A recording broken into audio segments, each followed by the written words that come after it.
Hi, it's Christopher Watkin here, and I'm here on my next episode of Freemason Stories, where I interview Lincolnshire Freemasons on the reasons why they joined Freemasonry and why they continue to be part of the brotherhood. Andy, welcome, and thank you for joining me today. It's great to see you. No worries.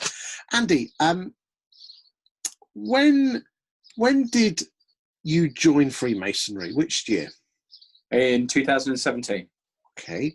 Now, interestingly, I've been brought to my attention that you actually applied through the provincial website. So, what made you put feelers out, thinking that Freemasonry, that could be of interest to you? Talk to me. I worked for a company that did plumbing and heating, and we were doing some work at the lodge in Long Sutton. And I got chatting to one of the elder guys there and about what goes on in the building. I had no idea at all. So we were nattering away, and he said, well, maybe you might be interested. Maybe you should read this leaflet. And so he went off and grabbed me a leaflet and said, have a look at that when you get home. So I did. I got home, I sat down and opened the leaflet up. It was actually a leaflet on dementia. So I was flicking through it going, why did he give me a leaflet on dementia? I don't know. So that then made me think, Freemasonry, okay, I'll look it up on the internet. I sort of had an idea in my head that it was a secret society. I don't know what I thought, but so I looked it up on the internet and I read some things. I thought, this sounds really interesting. And I chatted to my wife. I said, there's an application form here. What shall I do? She goes, just fill it in, see what happens. And I literally filled it in that day, just before Christmas 2016, and to see what would happen. And what did happen? The next day, after I filled this form in, I received a phone call from David Wheeler.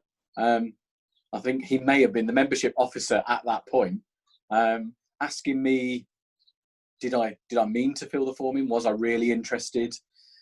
He asked me a number of questions about how I felt about and what I knew about Freemasonry and some of my beliefs. And once I'd answered a few things, he said, I'm going to pass your details on to a lodge that's really local to you, and hopefully someone will be in touch. Which then, 2 days later, I got another call, just explaining the reasons why he had called, following on from my conversation, and would he be able to come to my house to meet me? I mean, let's be honest. Freemasonry does have a certain hearsay, in the press and the public. Wasn't your wife or you concerned about these funny handshakes and these secrets and the dead goats and all the other things that people take the mickey out of Freemasons? Yeah, well, we did look into the little bits and pieces that we found on the internet, and I suppose I looked at it. I said, well, if they can talk about it in this way, then it's more intriguing to find out actually what really is it about. I think it cemented my intrigue more. Okay. Do you think that the mystique was? I mean, you've now been in 3 years, nearly 4 actually. Is the mystique fair? Is it Or was it a big fuss over nothing? A certain element of it maybe is slightly fair, but it is a real big fuss, maybe over. It's interesting. Nothing. A Freemason once told me it's not the secrets that are the secret. It's the fact that you're able to keep secrets. Exactly. It's more about the obligation we take in the keeping of that slight secret part of it. I think some of it binds us all together. Because basically, if you are not a Freemason, you can find this information out on the internet in literally seconds. It's a word, it's a handshake, and and it's just the way we greet each other. Yeah, It's nothing. there was that element. Yeah, there was that element that I'd found out that I could look if I wanted to. But on my first conversation with John Grimwood, who was my proposer, the one thing he said to me, he said, "I know you can look, but please don't, because it will spoil the journey." I would wholeheartedly agree with John on that one. Is that you can find everything out, that everything's out there, but it does ruin the surprise. It does. It ruins that. It's a nice surprise. It's not a strange surprise. So you are in a guard, which is the first run on the ladder. So you've obviously been through your first, second, and third degree ceremonies. How did you feel after your first degree ceremony? Well, obviously, I didn't know. The only person I knew really in the lodge at that point was John, my proposer, and I'd met a couple of other people, but I only knew them on face value. And I went along on that evening. There was a lot of anxiety, I feel, just because of the unknown. And what am I doing? Is this really for me? I'm not sure. And then we went through the ceremony, and it was full of wonder. I think wonder is a really good word for it. And the welcome that I got from everybody after, and the support I got during, I could now say that is one of the reasons what makes me keep coming back. Okay, a lot of Freemasons have said that it takes a good 18 months, 2 years for it all to kind of click into place, for you to realise that you're not just a passenger or a spectator. You actually kind of get, right, this is what's happening, this is what's happening. When did it click for you? But certain elements of it, I'd say that's a good time frame. That's how long it probably takes. I like to read, so on the completion of each ceremony, I read information after, which helped to support some of the concepts involved.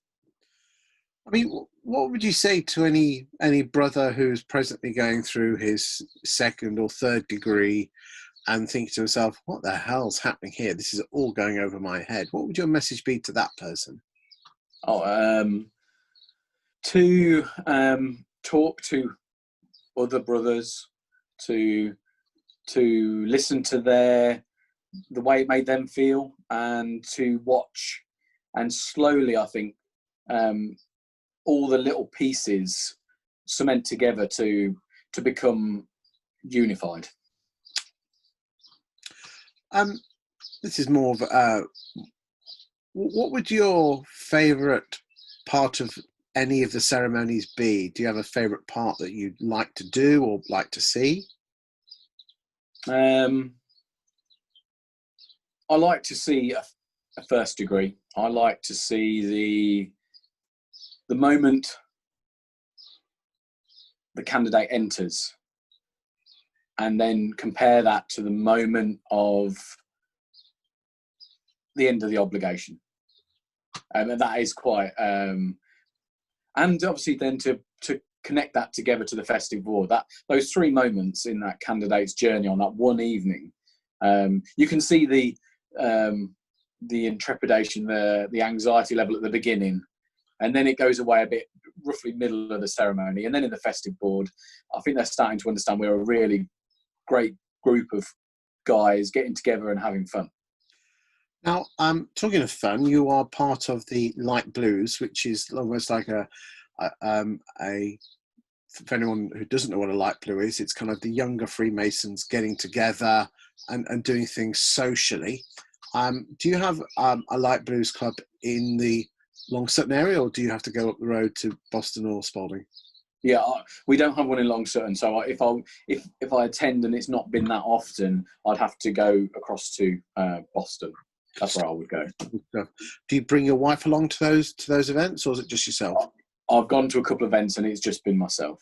Good stuff, good stuff. I bet the wife's actually quite glad that you get kicked out to Masons. I bet you're getting under her feet at the moment. Yeah, that's the thing there. Give it free time. Okay, so do you have a lodge of instruction in Long Sutton? Yes, we do. Yeah, it's every month we go, and it's following on the second week after our main lodge meeting. Did you know that there's actually a lodge of instruction in Lincolnshire that meets every single week? I mean, unbelievable. Every single week, really? I know. I get shot with that one. Their ceremonies must be well ironed.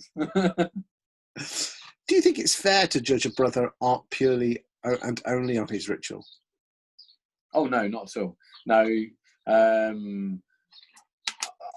there's certain elements of ritual that are difficult, and they really are. I find learning some of it quite difficult. Certainly more preambulation than words. Where I'm supposed to be, I find that quite hard. Obviously, that started to appear now when I'll go up for the following year to junior deacon.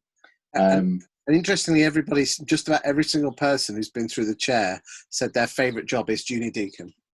Is it really? Okay. Yeah, we did our festive board festival. Sorry, that's not what I meant to say at all. LFI festive. Festival. That's it. I'll get over it. And obviously, I did my junior deacon part in that one, and I'd built up to it after practicing quite a lot. And I must admit, following on from what I felt, it went really well. I feel that position, it was nice. It was a very good, rewarding evening. Yeah, I find crossing the wands really difficult to. Yes. Yeah, it is. Yeah.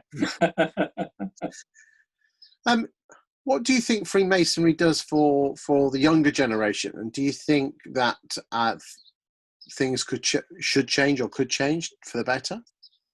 Yeah. So for younger people, I think there's so many pluses to Freemasonry. It gets everyone together in a real life social sitting, and we, in the ceremony, it's something to learn, a bit of connection to everyone, because everyone's going through the same thing and everyone went through the same ceremonies. There's such a connection in that way. And then sitting around a festive board in a formal setting, but yet fun setting, and it is such a way to interact with people. And I feel that's been lost. There's some things that could change, but tradition-wise, I think lots of it should remain the same. And obviously, we've been in lockdown now for 3 or 4 months. What are you looking forward to getting back to? To Freemasonry? Yeah, it'd be good to see everyone. It's just to join in, and I find it good fun to get dressed up for the occasion. Maybe I should be learning some more words, but I haven't done very well over this period. And that gives me a reason then to learn those words, because obviously it's an ongoing thing. But to see everybody, it's good fun. It's a really good evening every time. Every time we go, it's great. And final question, Andy, is if you had to describe Freemasonry in one sentence and what it means to you, what would that be? From the heart. Yeah, so a group of men getting together and joining in fun and laughter and just being together. Whilst doing good for the community, charity, and doing good for ourselves and as a community. Andy, I want to say thank you very much for your time today. Anyone watching this, if you've got an interesting story that you want to tell about why you joined Freemasonry, then please contact Stuart Piercy, the Communications Provincial Head Chief of Communications, my boss, and we'll organise an interview for you so you can tell your story, so we can share the story that Andy's shared today, so we can lift the veil slightly on what Freemasonry is about, why it's so different, and why we just love being members of a fantastic fraternal organisation. Andy, thank you for your time today, and I look forward to seeing you on the travels, and hopefully we can have a glass of refreshing lager when we see each other. Thank you for your time today. Thank you very much.